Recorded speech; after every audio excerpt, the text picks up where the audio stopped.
Hello बच्चों, कैसे हो आप लोग। होप है आप सब लोग बहुत अच्छे से पढ़ाई कर रहे होंगे। और प्रीवियस लेक्चर के कंटिन्यूशन में ही आज हम वेक्टर्स को आगे कंटिन्यू करेंगे। आज हम एंगल बिटवीन वेक्टर्स और वेक्टर्स को यूनिट वेक्टर्स के टर्म्स में कैसे लिखते हैं किसी वेक्टर को, और उसको सॉल्व कैसे करते हैं, ये हम टेक्निक आज सीखेंगे।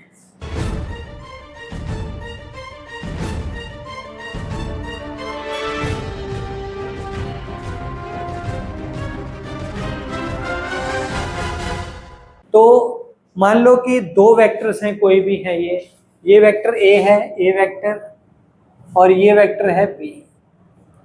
तो एंगल हम देखो कैसे निकालते हैं। दो वेक्टर्स की टेल को आप मिला दो, और टेल को मिलाने के बाद उनके बीच में जो एक्यूट एंगल है वो कहलाता है angle between vectors.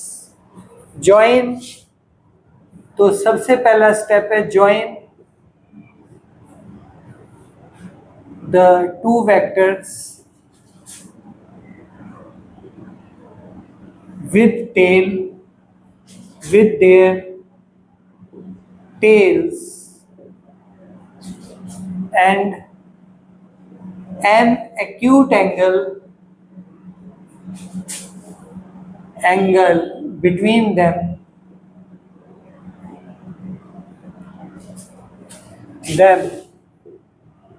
is called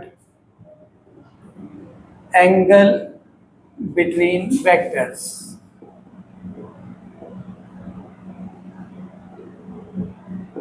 तो ये है, इसमें दो एंगल है, एक ये एंगल, एक ये बड़े वाला एंगल।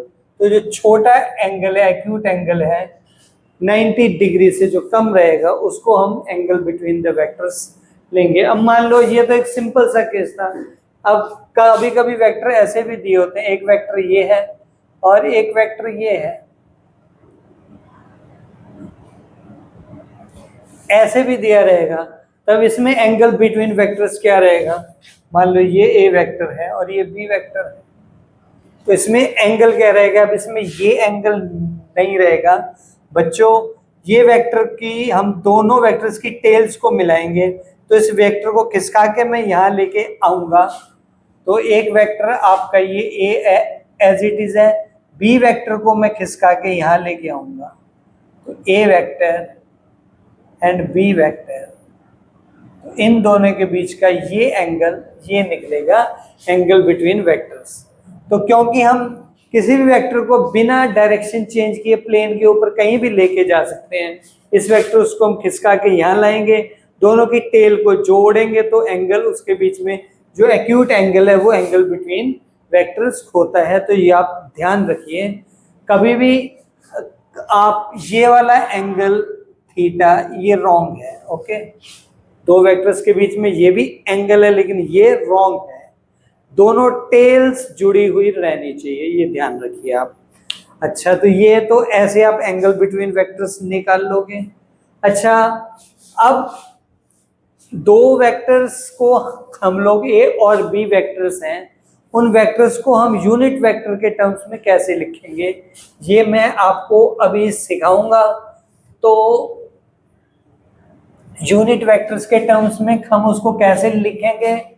यूनिट वेक्टर्स क्या होते हैं, जैसे कि हमारा कोई कोऑर्डिनेट सिस्टम है, हमारे पास एक कोई कोऑर्डिनेट सिस्टम है। तो मान लो हमारे पास कोई एक कोऑर्डिनेट सिस्टम है, तो कोऑर्डिनेट सिस्टम कैसे रहेगा। देखो बच्चों, ये हमारे पास एक कोऑर्डिनेट सिस्टम है, एक्स कोऑर्डिनेट, वाई कोऑर्डिनेट और जेड। एक्चुअली एक्स कोऑर्डिनेट तो ऐसा रहेगा, वाई कोऑर्डिनेट ऐसा रहेगा, मतलब ये प्लेन में ही एक्स ऐसे, वाई जेड एक्सिस ऐसे बाहर की तरफ रहेगा। तो उसको हम ऐसे 3 डायमेंशन में तो नहीं दिखा सकते, तो हम उसको ऐसे करके दिखा देते हैं। तो ये जेड एक्सिस, एक्स एक्सिस के अलोंग जो यूनिट वेक्टर, यानी कि वो वेक्टर जिसकी वैल्यू 1 रहेगी, उसको हम बोलते हैं i cap. I cap, okay. ऐसे ही z एक्सिस के टर्म्स में जो यूनिट वेक्टर रहेगा जे कैप, और वाई एक्सिस के टर्म्स में जो यूनिट वेक्टर रहेगा जे कैप, और जेड एक्सिस के टर्म्स में जो यूनिट वेक्टर रहेगा उसको बोलेंगे k cap. Oh okay, i j and k, i cap j cap and i cap are unit vectors along x axis, y axis and z axis respectively.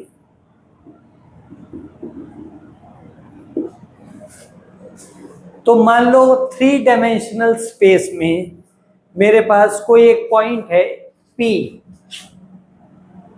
अब ये P point का मेरे को position vector निकालना है और ये मेरा ओरिजिन है।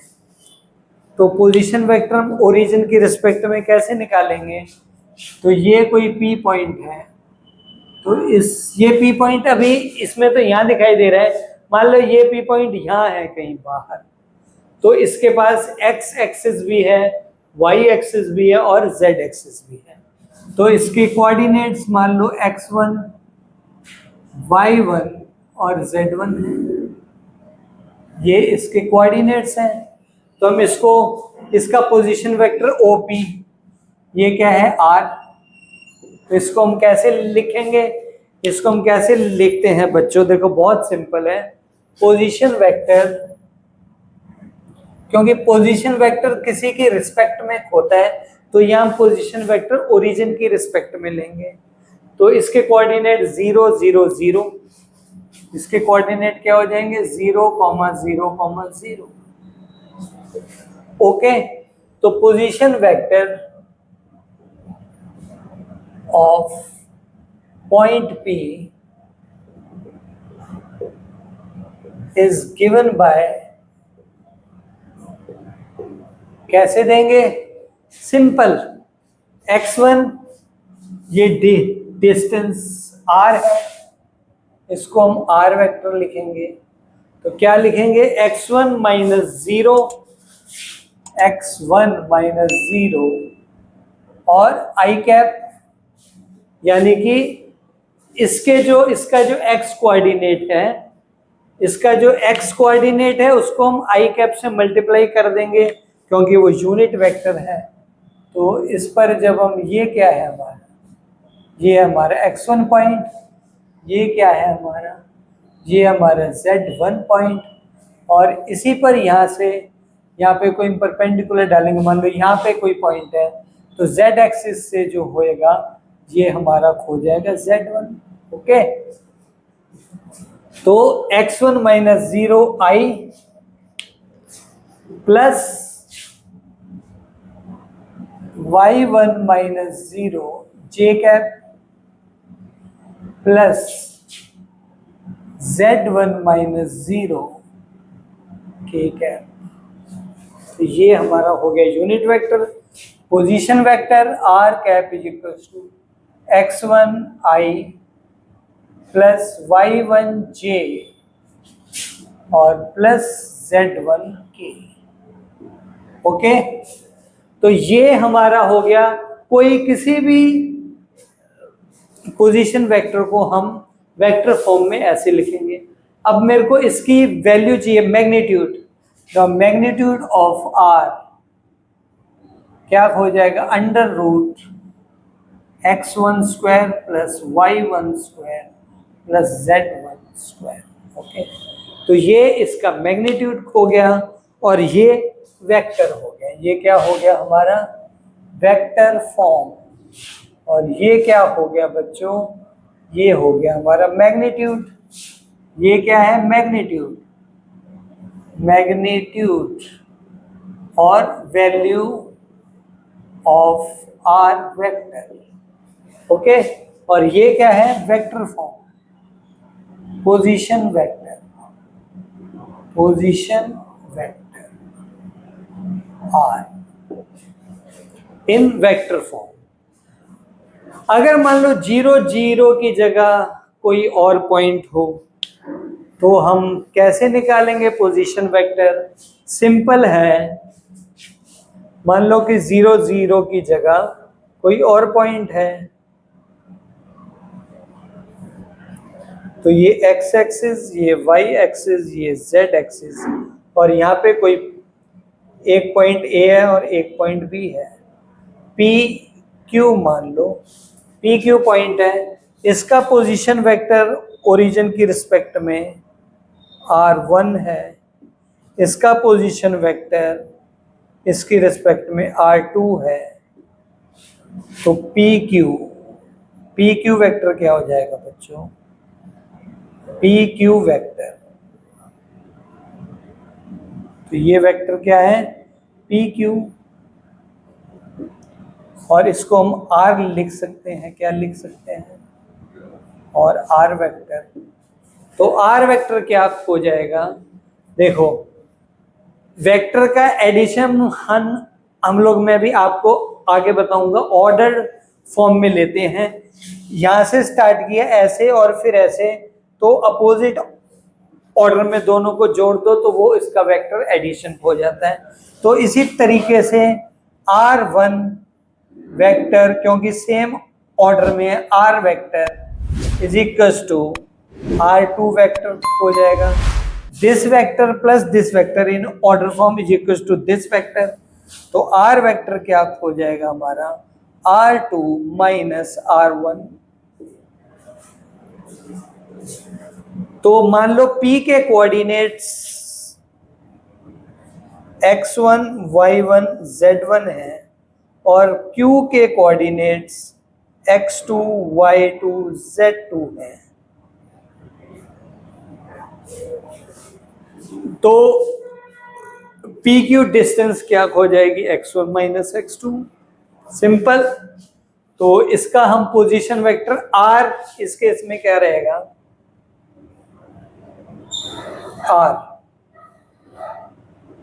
R2 minus R1,